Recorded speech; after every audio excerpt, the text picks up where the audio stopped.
Okay, we're back in the kitchen for another baking episode. This time we're making a cheesecake again, but this is a New York baked cheesecake. Not straightforward and easy as the fridge set, but a whole different thing entirely. And if you're a fan of the baked cheesecakes, as I am, this is a great. Now you bake the base first, and then you pour the topping in and bake that afterwards. You don't do them both at the same time. So the first thing we're going to do here is the base. For that we need 140 grams of plain flour, 50 grams of caster sugar, 50 grams of butter, and an egg yolk already separated here, and a pinch of baking powder. And we mix that up. You mix it up much like a cake mix, but what you end up with is a gritty mix. And you basically you prod that down into your tin, much as you would with a digestive base. And you can in fact use a traditional digestive base with this one, with a baked topping if you wish to do so. So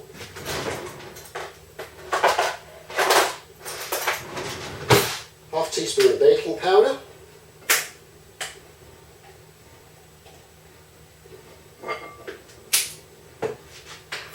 and we throw the whole thing into a bowl.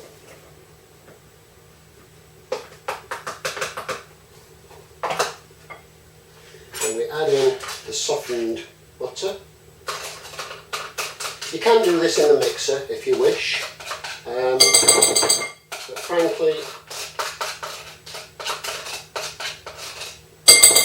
it's just as easy, possibly easier, to beat it with a wooden spoon. And then at this stage what we do is we start mixing this all together. What we're looking for here is a crummy texture, much like you get with pastry if you were mixing pastry by hand before you added the water to bind it together. So you're looking for like an even colour and a breadcrumby texture, this slightly sort of yellow colour, where you can see the butter's combined well. What we then do is we throw in the egg yolk, and we give that a good mix together to combine these ingredients into a slightly sticky, gritty mixture. Now bear in mind, you're not looking for a damp cake type mixture here. You're looking for something that you can tell is sort of binding together if you press it with the spoon, and it's getting slightly sticky, like a sticky breadcrumb mixture. And once you're there, give it a really good press through with the spoon and just make sure you've got that very, very well mixed.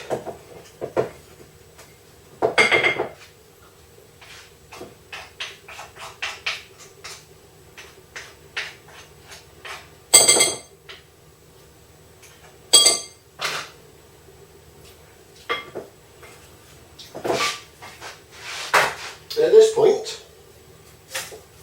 you decant it into a spring foam tin. I spread about to even it out. Nice big spoon. Spread it out as evenly as you're able. Press it down so you've got a nice firm top, exactly as you would with a fridge set one and a digestive biscuit base. Same principle, the only difference is this is actually a mix that you're going to bake. So give it a good press down, make sure it's nice and firmly patted down. I'll show you this up close on the camera in a moment as soon as I've completed this. As even as possible all the way around.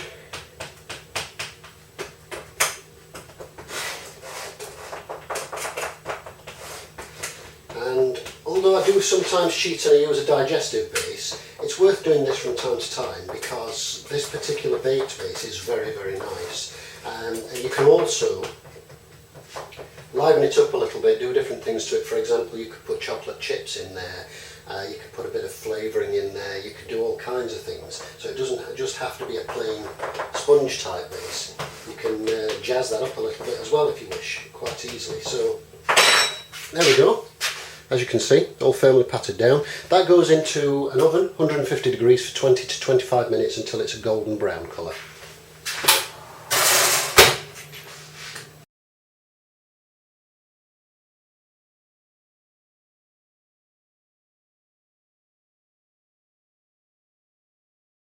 The base is cooking away in the oven there. Next we're going to the topping. So we need 450 grams of soft cream cheese, filler cheese. That's 2.5 tubs. Now the original recipe calls for 900. That makes a massively deep cheesecake. That will take you literally to the rim of a standard 8-inch springform tin, which is unnecessarily deep, I think. So I basically halved this. So 450 grams of filler cheese, 50 grams of caster sugar. Just fill that in there.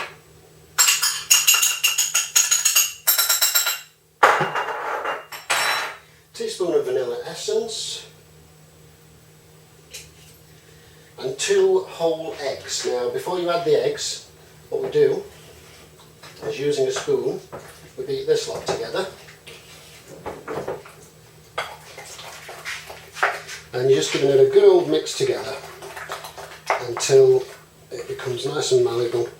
You do this with a spoon rather than in the mixer because it doesn't actually need a great deal of mixing. All you're doing is you're blending the ingredients, and it's quick and easy as that. That's your basic cheese ingredients mixed like that. So obviously you don't want to give it too much abuse with the mixer, otherwise you'll split the cheese, and that's no good. So the next thing we do is add the eggs one at a time and beat in carefully.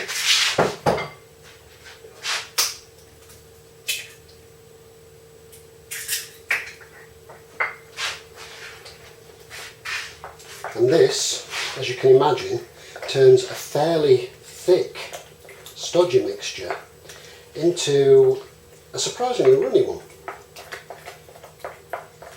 This is just with 1 egg, and you can see already the effect, hopefully, that it's having.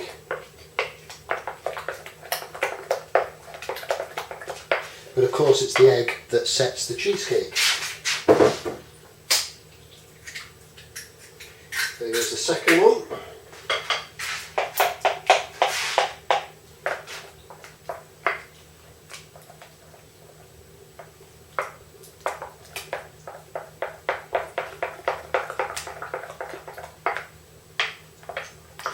Unlike the fridge set cheesecake, which uses leaf gelatin and the cold temperature to set the cheese mixture, this uses the setting of the eggs, or more specifically the egg white, and that's what allows the cheesecake mixture to set. That's nice and mixed up. I'm going to pour in a bit more of the egg white from that leftover one that we used the egg yolk on the base. Not necessary strictly, but it's certainly not going to hurt anything. And we'll give it a bit more to help it set. Now at this point, what I like to do is transfer over to a spatula, because it's nice and runny,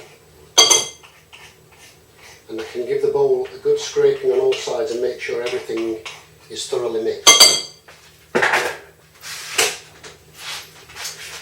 If you can get a silicone spatula like this one, you'll see it's nice and flexible, and these are great. It ensures that you're leaving nothing on the bowl, and unlike the plastic ones, they last a lot longer, so very highly recommended. And you can see, just to give you an example here of if I can get that, there we go, look at that, superb things. Good scrape all around the edge of the bowl. I have to do this on here so I can hold the bowl steady. Right the way down to the bottom. Make sure that's thoroughly mixed together. Fantastic. And that's your cheesecake top mix ready to pour in. for when the base is cooked, when the oven buzzes. What I'm also going to do for this one is throw in some raspberries, as you can see there. Once the mixture is in, I'll put the raspberries in then. If you try mixing them in and then pour it in, what happens is they all settle to the bottom. So while it still tastes nice, you just get a bunch of fruit at the bottom. You can, of course, put chocolate chips in. You could put blueberries in, it's nice with blueberries. You could put strawberries in. You could put any kind of topping or whatever you fancy really. White or dark chocolate chips, any kind of fruit that takes your fancy. And it just adds a little extra something to the cheesecake. You can, of course, just leave it entirely as it is and have a plain baked cheesecake, which is delicious in its own right. But a little bit of fruit, I think, gives it a bit of a lift. You'll notice I've wrapped the tin in tin foil. The reason for this is the next stage of the baking, where the cheesecake topping is done in a bain-marie. For those who are unfamiliar with that, it's basically a pot with water in that whatever you're baking sits inside. And because this is a spring-form tin, and because it doesn't form a watertight seal at the base, essentially I need to make sure that water doesn't seep in here and ruin the base. So what I've done is I've wrapped the outside of this in tin foil, which will transfer the heat but stop the water getting inside. So the cheese topping, as we had earlier, quick mix around, pour that in, and then the magic of the silicone flexible spatula comes into its own, as you can see here. Now with a plastic spatula or with a spoon, you would be leaving half the mixture on the bowl. With one of these, you get pretty much every little last drop of it. Bad news for the kids, if you've got kids that like to eat the remnants of the chocolate cake bowl or what have you, as I used to when I was a kid and my mum used to bake. I remember that's one of my favourite things about the whole helping a bake thing. But good news for you, less waste and much easier bowl to clean. Now at this point, you get the fruit, and I'm just going to kind of dot that around.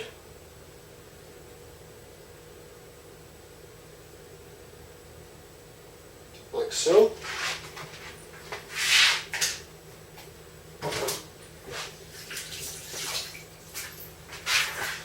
And with our trusty spatula, just going to give that a bit of a gentle prod to help it sink into the mix a little bit.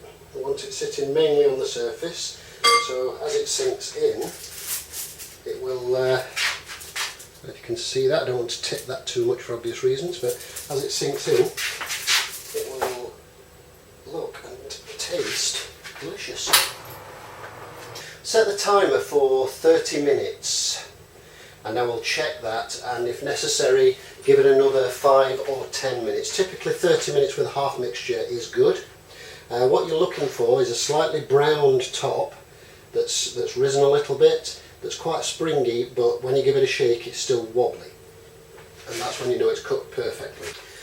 Okay, so the end result out of the oven, still a little bit on the hot side and needing to sit and chill overnight, but you can see there, hopefully, if I give it a little shake, how that's kind of quite firm set. A slight coloured tinge to the top, which is just perfect, and a nice spread of raspberries there, which haven't sunk, as blueberries do tend to. So I suppose the first time I've done it with raspberries, I guess they're a little lighter, which is not a bad thing. Makes it look quite pretty too. So it needs to chill overnight, so it's fully set, and I shall be taste testing that tomorrow. Well, here we are with the finished product, or a slice of, the remainder of which you see there, and this is a baked raspberry cheesecake, which, as you can see from here, hopefully, I'm just going to take a bite out of that with a fork. You can see that's a nice firm cheese filling there, and the taste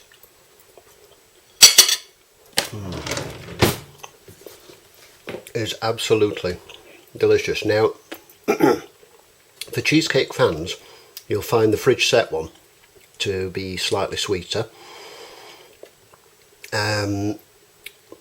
but I do like the less sweet taste of the baked one personally, although I do like the fridge set one for its ease of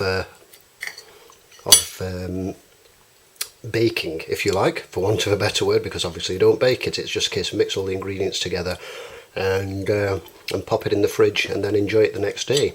And although this one does take a while to bake, it's definitely worth the effort. If you're a lover of cheesecake, I recommend you give this one a try. You can use any fruit you like. I've used blueberries, raspberries, you can use strawberries, you can use pretty much anything you like. You could even throw in chocolate chips or anything along those lines. So give it a go, and post up your results if you do, and I hope you enjoy it. Thank you for watching.